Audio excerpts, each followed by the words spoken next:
Most people describe their lives with the same phrase, "I do not have enough time." They say it when work feels overwhelming, when family responsibilities pile up, when personal goals keep getting delayed, and when days seem to disappear before anything meaningful gets done. It feels true because life is busy. Responsibilities are real. Demands are constant. And many people genuinely feel trapped inside schedules they no longer control. But in 168 hours, Laura Vanderkam challenges that entire way of thinking. She begins with a simple but powerful reminder. A week contains 168 hours. Not a day, but a week. And that perspective matters because most people think about time in tiny, fragmented pieces. They focus on rushed mornings, packed afternoons, and exhausted evenings. By doing that, they lose sight of the bigger picture. When you think in terms of a whole week, life starts to look different. There is more space than you imagined. The problem is not always that there is no time. Often, the problem is that time is being spent without enough intention. Hours slip away in routines, habits, low-value commitments, mindless entertainment, and work that expands far beyond what is necessary. Then we look back and conclude that life left us no room. But sometimes the room was there. We just did not notice it. Vanderkam is not arguing that everyone has an easy schedule or unlimited freedom. She is not denying that jobs, children, bills, and obligations place real constraints on life. Her point is more subtle and more useful. Within almost every life, there are choices being made about where time goes. Some of those choices are conscious. Many are automatic. And when they remain automatic, they can quietly steal enormous portions of a week. This is why the number 168 is so powerful. It forces honesty. A week sounds long enough to hold work, sleep, family, exercise, rest, learning, and even personal dreams. And in many cases, it can. But only if priorities become real enough to shape the calendar. The opening lesson of this book is that time management is not just about squeezing more into the day. It is about seeing time clearly. It is about stepping back from the emotional feeling of constant scarcity and looking at your life with a wider lens. Once you do that, better questions begin to appear. Where are my hours actually going? What am I saying matters most? Does my schedule reflect that? What am I doing from habit that I no longer need to keep doing? For viewers interested in self-improvement, this first idea is incredibly valuable. It replaces helplessness with responsibility. Not blame, but responsibility. Because if you have 168 hours, then even a few reclaimed ones each week can create real change. A workout plan becomes possible. A side project becomes possible. Better sleep becomes possible. More family time becomes possible. Reading becomes possible. Rest becomes possible. The book begins with a liberating truth. You may feel time poor, but the answer is not always to move faster. Sometimes the answer is to see your week more honestly, choose more intentionally, and start treating your hours like the life-building resource they really are. One of the most important lessons in 168 hours is that most people are surprisingly bad at estimating how they spend their time. They know how their days feel, but feeling and reality are often very different. A week can seem impossibly packed, yet when the hours are actually tracked, hidden patterns begin to appear. Time leaks become visible. Assumptions fall apart. And the story we tell ourselves about why we cannot do certain things starts to change. That is why Laura Vanderkam strongly recommends tracking time. Not forever and not in a perfectionist way, but long enough to see the truth. Because until you know where your hours are really going, any attempt to improve your schedule is based on guesswork. This can be uncomfortable. Many people assume they are working more than they are, resting less than they are, or spending far more time on priorities than the numbers actually show. Others discover that small habits, repeated daily, consume far more of the week than expected. A little television becomes many hours.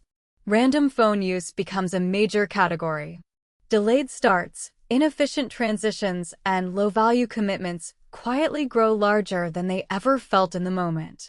The point of tracking is not guilt. It is awareness. Time tracking helps remove drama and replace it with data. Instead of saying, "I never have time to exercise," you can ask, "Where did those 7 hours go this week?" Instead of saying, "I am too overwhelmed to read or think or plan," you can see whether the real issue is lack of time or lack of intentional structure. This is powerful because vague frustration becomes specific information. Once something is visible, it becomes changeable. You can cut it, move it, simplify it, or replace it. But until it is visible, it stays hidden behind the feeling of busyness. Vanderkam's approach is especially useful because it respects reality. She is not asking people to build fantasy routines. She is asking them to understand their current lives first. What does work actually take? How much do you sleep? How many hours go to commuting, cleaning, childcare, errands, and digital drift? Which activities genuinely matter to you, and which ones remain only because they are default habits? The bigger lesson is that time management starts with truth. Not motivation, not wishful thinking, and not self-judgment. Truth. Because real change begins when you can clearly see the difference between what you value and what your schedule currently proves. For a YouTube audience, this is one of the most actionable lessons in the book. If you feel like life is too crowded for anything important, track 1 week. Not to punish yourself, but to understand yourself. The result may surprise you. You may find less chaos than you feared in some areas and more waste than you expected in others. Either way, you gain something priceless: clarity. And clarity is the foundation of better choices. The moment you can see where your 168 hours actually go, you are no longer trapped inside a vague feeling. You are standing in front of a real map. And that map makes change possible. Most people have a list of values they believe define their lives. They say family matters most. Health matters. Meaningful work matters. Friendship matters. Personal growth matters. Rest matters. Creativity matters. These values often sound sincere because they are sincere. The problem is not that people are lying about what they care about. The problem is that their calendars often tell a different story. Laura Vanderkam makes a powerful point in 168 Hours. Priorities are not what you say they are. Priorities are what your schedule reveals them to be. This can be uncomfortable, but it is also deeply useful. Because if you want to know what your life is really built around, do not listen only to your intentions. Look at your hours. If your health matters, but there is never time for sleep, exercise, or recovery, then your schedule is voting against that value. If family matters, but every evening is consumed by low-value work or passive distraction, your calendar is revealing something important.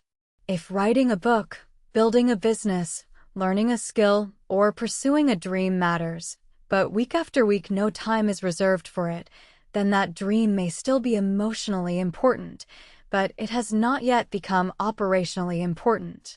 This is not meant to create shame. It is meant to create alignment.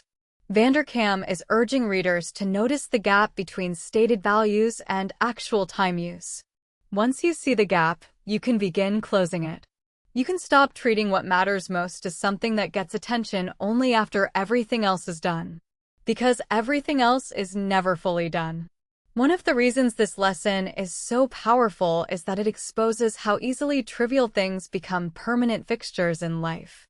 A person may sincerely believe they have no time for important relationships, fitness, reading, or meaningful work, while routinely giving hours to activities they do not even value much. The schedule fills with defaults, and the real priorities are left with scraps. Vanderkam's message is simple: if something matters, put it in the calendar. Do not wait for free time to appear. It probably will not. Important things become real only when they are planned and protected. This includes both professional and personal priorities. A project that matters deserves a block of time. So does a date night. So does exercise. So does sleep. So does reading. So does focused family time. The act of scheduling something is a declaration that it belongs in your life. For viewers, this is one of the most practical mindset shifts in the whole book. Stop asking only whether something matters to you emotionally. Ask whether it matters enough to appear consistently in your week. Because if it never reaches the calendar, it will struggle to reach reality. There is freedom in this honesty. Once you admit that your calendar is telling the truth, you stop living in vague contradiction. You start making clearer choices. And over time, those choices help turn your stated values into lived values. That is one of the deepest lessons in 168 hours. A meaningful life is not built from what you hope matters. It is built from what your hours repeatedly prove matters. A common mistake people make with time is assuming that in order to add something meaningful, they must first create more hours. But Laura Vanderkam's point is that the week already contains the hours. The real challenge is that many of those hours are already occupied by things that matter less. This is one of the core truths of 168 hours. The path to a better schedule is often subtraction before addition. If you want more time for health, relationships, rest, personal projects, or meaningful work, you usually do not need to invent time. You need to reclaim it. That means asking a difficult question. What in your current life is taking time without giving enough value in return? The answer may be obvious, or it may be hidden in routines you have stopped questioning. It could be excessive screen time. It could be work that has expanded beyond what is necessary. It could be perfectionism in household tasks. It could be social obligations that no longer matter. It could be inefficient ways of doing things. It could even be goals you have outgrown but still carry from habit. This subtraction mindset is powerful because it reveals that time is not only spent. It is chosen. Sometimes consciously, sometimes unconsciously. And every yes contains a hidden no. If you say yes to endless reactive work, you may be saying no to rest. If you say yes to passive entertainment every night, you may be saying no to exercise or reading or genuine connection. If you say yes to every request, you may be saying no to your highest value work. Vanderkam is not saying you must cut everything pleasant or practical. She is saying you should become more selective. Some activities deserve their place. Others remain only because they entered the week long ago and were never reevaluated. This is especially important because many people feel trapped by tasks they do not actually need to do in the way they are doing them. Some things can be outsourced. Some can be simplified. Some can be shared.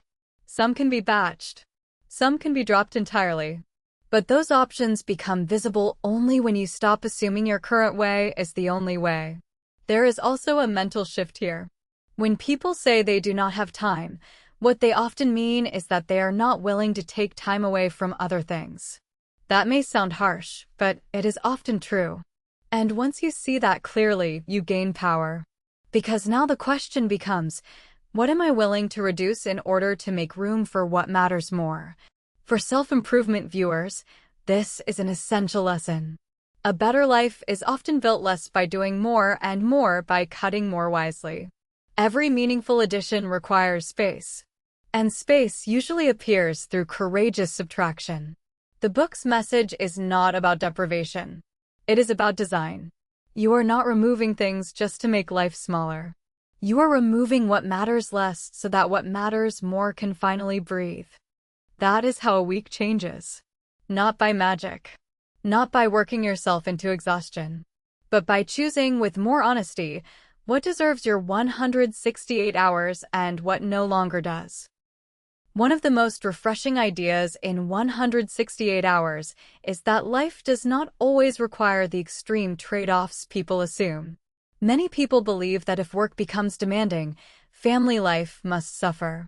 If family becomes the focus, personal ambitions must disappear.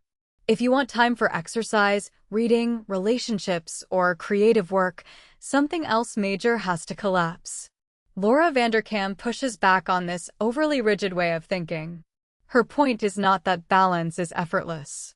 Her point is that people often exaggerate how impossible it is to fit multiple important things into a week.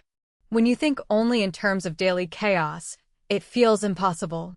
But when you step back and look at 168 hours, the week often contains more flexibility than your stress initially suggests. This is a deeply hopeful message. It means that meaningful work and a meaningful personal life do not always have to be enemies. A career can matter. Family can matter. Health can matter. Rest can matter. Hobbies can matter. Personal growth can matter. The challenge is not choosing only one identity. The challenge is organizing time intentionally enough that more than one important identity can live inside the same week. Of course, this requires realism. There will be seasons when one area needs more attention.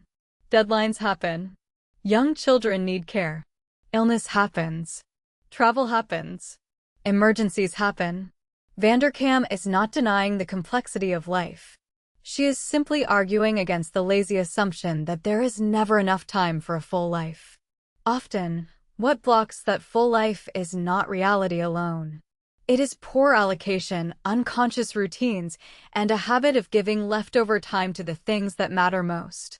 People try to fit exercise, relationships, reading, learning, and creative work into scraps at the edge of exhaustion. Then they conclude those goals are unrealistic. But maybe the problem is not the goal. Maybe the problem is the placement. This is why the weekly perspective matters so much. A person may not be able to work out every morning, but perhaps they can fit in 3 meaningful sessions across a week. They may not have daily long family dinners, but they can still protect certain evenings and weekends. They may not write for hours every day, but they can still carve out regular blocks for serious progress. A week allows more flexibility than a single overloaded day. The deeper lesson is that life becomes richer when you stop thinking in either-or categories. You may not be able to do everything at once, but you can often do more of what matters than you assume. And that realization creates possibility. For viewers, this is especially motivating because it pushes back against defeatist thinking. It suggests that your goals are not necessarily unrealistic. They may simply need a better time structure. Your life may not need a total reset. It may need a smarter weekly design. In the end, 168 hours offers a more generous vision of life. One where work can be meaningful, relationships can be protected, and personal goals can still live. Not through perfection, but through deliberate planning and the refusal to let the week be filled only by default. Another powerful idea in 168 hours is that a meaningful life does not require excellence in every category. In fact, trying to do everything well can become one of the fastest ways to waste time and drain energy. Laura Vanderkam argues that people should focus more on their strengths and stop spending so much effort trying to meet standards that do not matter equally. This matters because many people carry around invisible expectations about how they are supposed to live. They think they must succeed intensely at work, manage every household task perfectly, stay socially available, maintain every routine, keep every detail organized, and still have energy left for personal growth. The result is often exhaustion and guilt. Vanderkam's alternative is much wiser. She suggests that people think seriously about what they do best, what they care about most, and what actually creates value in their lives. Then they should shape their time around those areas instead of spreading themselves thin across everything. This does not mean becoming irresponsible. It means becoming strategic. If you are exceptional at certain parts of your work, that is where your highest value professional time should go. If relationships matter deeply, protect them. If a personal craft or mission matters, create room for it. But do not assume that every task deserves the same level of effort. This idea is especially freeing in domestic and personal life. Many people spend large amounts of time trying to maintain ideal standards in chores, organization, and daily logistics, when simpler standards would be more than enough. They burn precious hours trying to do everything themselves or trying to make ordinary parts of life look perfect. In many cases, the return is low and the cost is high. Vanderkam is inviting readers to ask a more intelligent question. Where am I uniquely valuable, and where am I spending time mainly to satisfy unnecessary expectations? That question changes how you see your week. It reveals that some tasks should be simplified, outsourced, shared, or done well enough rather than perfectly. There is also a broader philosophical lesson here. Time is too limited to live by borrowed standards. If you let other people's expectations define every hour, you will constantly feel behind. But if you become clear about your own values and strengths, you can build a life that feels more coherent and less scattered. For viewers, this is a strong self-improvement lesson because it connects productivity with identity. A good schedule is not just efficient. It reflects what you are best suited to do and what matters most to you.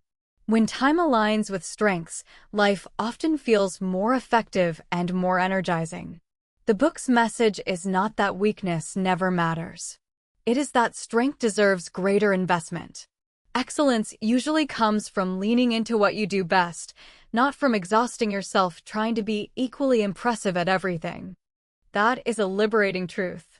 You do not need to win every category. You need to build a week that gives serious time to your highest value roles and allows the rest of life to be handled more realistically. That is not selfish. It is smart. And often, it is the key to living with more purpose and less strain. If there is one habit at the heart of 168 hours, it is weekly planning. Laura Vanderkam believes that people should stop entering the week passively and then wondering where all the time went. Instead, they should look ahead, identify what matters most, and place those priorities into the week before the noise rushes in. This idea sounds simple, but it is incredibly powerful. Without planning, the week gets built by reaction. Work expands. Requests appear. Small tasks multiply. Errands grow. Other people's priorities take over. And by the time you look up, the week is full. Not because everything inside it was meaningful, but because emptiness never stays empty for long. Weekly planning interrupts that pattern. It gives you a chance to begin with intention rather than repair. You can ask, what are the most important things I want this week to contain? What work matters most? What relationships need attention? When will I exercise? When will I rest? What personal goal deserves real time? What would make this week feel worthwhile? Once those answers are clear, you begin placing them into the calendar. Not just as hopes, but as real commitments. This is where priorities become operational. They stop being abstract wishes and start becoming lived choices. What makes weekly planning especially useful is that it offers flexibility. A day can feel chaotic. A week has more room to adapt. If one day becomes difficult, the week can still hold the priority elsewhere. This reduces the all-or-nothing thinking that causes many people to give up too quickly. Vanderkam's approach is not about controlling every minute. It is about making sure the most important things have a place before less important things claim all the space. That distinction matters. Because once a week is mostly full, it becomes much harder to protect anything meaningful. This habit also creates peace of mind. When priorities are already placed, you do not have to renegotiate them constantly in your head. You are less likely to drift into guilt because you know when certain things are being handled. The plan may not unfold perfectly, but it gives direction. For viewers, this is one of the easiest ways to apply the book immediately. Do not wait until each day begins to decide what your life is about. Use the weekly lens. Sit down before the week starts and build around what matters most. Even 15 or 20 minutes of thoughtful planning can radically improve how intentional your time feels. The larger truth here is that empty time is never neutral. If you do not choose what fills it, something else will. Usually something louder, easier, or more urgent. That is why planning is not restrictive. It is protective. 168 hours ultimately teaches that a good week does not happen by accident. It happens when you claim the hours before default habits and external demands claim them for you. At one level, 168 Hours is a book about time management. It teaches readers to track hours, plan weeks, cut low-value activities, and align schedules with priorities. But at a deeper level, it is really a book about responsibility, freedom, and the kind of life you want to build. Laura Vanderkam's core message is not that life should become more efficient for its own sake. It is that time should become more intentional. Because your life is made from your hours. Not from vague aspirations, not from good intentions alone, but from what repeatedly receives your attention week after week. This is why the book feels bigger than productivity. It asks whether your calendar reflects your values, whether your week contains the people, work, rest, and growth that matter most, whether you are living by conscious choice or by inherited habit and constant reaction. There is something deeply empowering in this perspective. Many people feel as though life is happening to them. They feel dragged by obligations, crowded by responsibilities, and defeated by the speed of their own schedules. Vanderkam does not promise total control, but she does insist that within real constraints, more choice exists than many people assume. And that recognition changes everything. Once you stop seeing time as something that merely disappears and start seeing it as something that can be directed, you become more active in your own life. You ask harder questions. You make cleaner decisions. You stop saying something matters if you are unwilling to give it hours. You become more honest about trade-offs. And in that honesty, a more meaningful life begins to take shape. The book also carries an important emotional lesson. A full life is not built by doing everything. It is built by doing the right things often enough. A few protected workouts each week can change your health. A few real evenings with family can strengthen relationships. A few focused hours on a dream can create momentum. A few reclaimed blocks of time can change your identity over months and years. That is what makes the idea of 168 hours so powerful. It reminds us that a week is large enough to hold more possibility than our stressed minds often believe. There is room for meaning, but only if we choose it deliberately. For viewers, the final takeaway is simple and strong. Stop measuring your life only by how rushed you feel. Start measuring it by how your hours are invested. Look at the week honestly. Protect what matters. Remove what does not. Plan with intention. Live by values that appear in the calendar, not just in your head. In the end, 168 hours teaches that time management is really life management. To control your hours more wisely is not a small skill. It is one of the clearest ways to build a life that feels more aligned, more purposeful, and more fully your own. And that may be the greatest message of all. You do not need a different life to begin living better. You need a clearer relationship with the 168 hours you already have.